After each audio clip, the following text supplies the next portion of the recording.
So how does this course work? Well, you will see how it's broken down into bite-sized chunks. We have different chapters, and each chapter covers a large theme around this idea of starting and building an electrical business. But the chapters are broken down into individual lessons so that you can just take this course in bite-sized chunks that are easy to digest and apply. It's almost like a step-by-step guide in how to start and run an electrical business.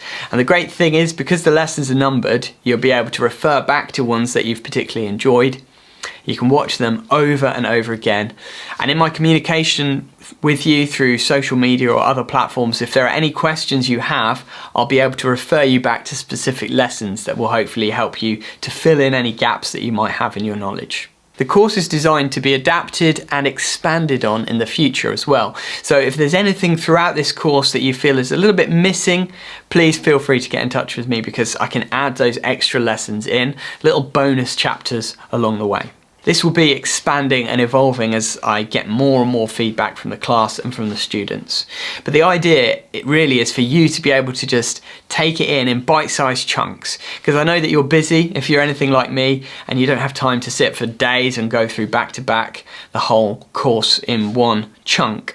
So to be able to just jump in, do a little bit, learn from it, try and apply it, and then jump in again and do a little bit more will be really helpful. So that means you can do this class over a period of days, weeks, months, or years if you want to. It will be there as a resource for you that you can refer back to again and again in the future when you need to refresh your memory about some of the ideas, principles, and lessons that we talk about in this class.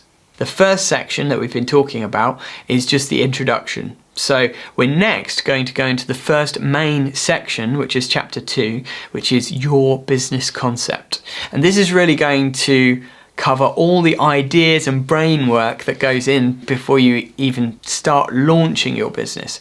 So it's all about creating the idea, the concept, what you want to get out of your future business, and planning that future business so that when you launch it in the right way. So we're going to cover the idea that you use to start your business.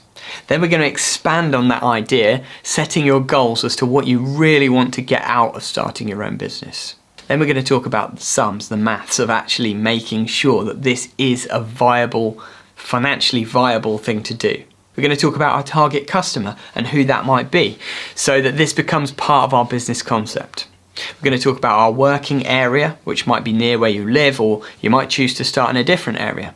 We're going to talk about our business name, coming up with a name.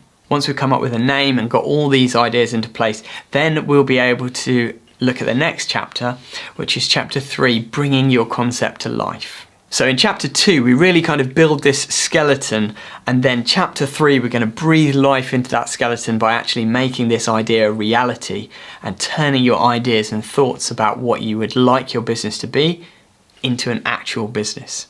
This is where it gets really exciting. So we're going to cover all the different steps on how to actually start and launch an electrical business, starting with getting your contact details set up. Things like website address, phone number, email address, all that kind of thing. Then we're going to cover your logo and branding, how to actually get a logo and come up with a good brand for your business. Setting up social media accounts, how to do that, and some tips and tricks behind that. Creating your website, how to get a good website made for a reasonable price, and some of the things to take in mind when you do that. Setting up a bank account and the steps that I went through to do that. Getting your insurance sorted, very important. Choosing a competent person scheme. Creating your marketing and advertising campaigns, and then generating leads. So we go all the way through from your contact details, setting up everything so that you've got your business ready to launch, and then that takes us to chapter 4, which is all about how to actually implement that into running your business from day to day. So we're going to start with when your first inquiry comes through, how do you handle that inquiry? And then from that inquiry, how do you book an appointment? What to do when booking appointments with customers?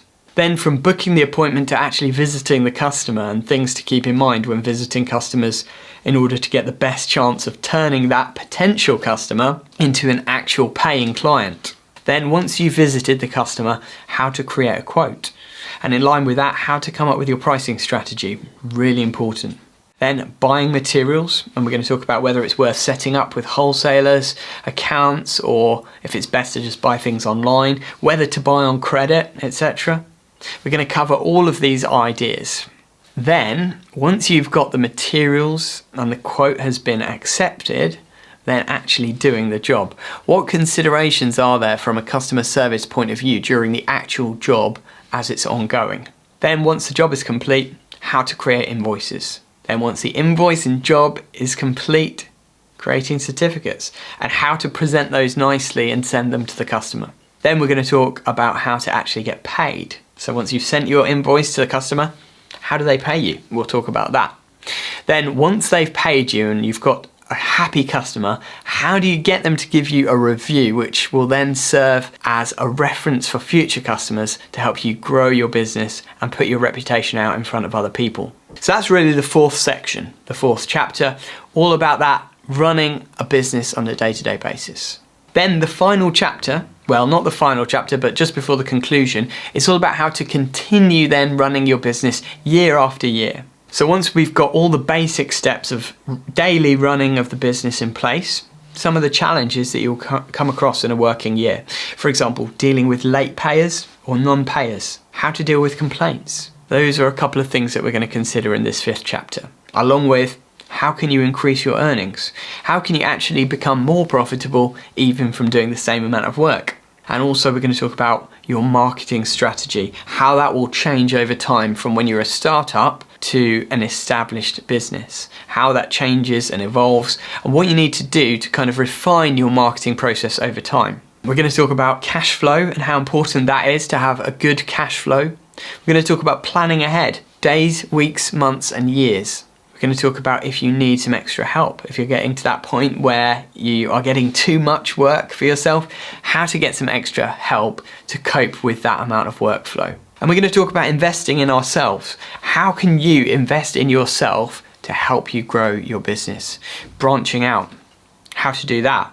So that if you get to the point where you think, okay, I need to expand now, how are you going to take that next step to branch out?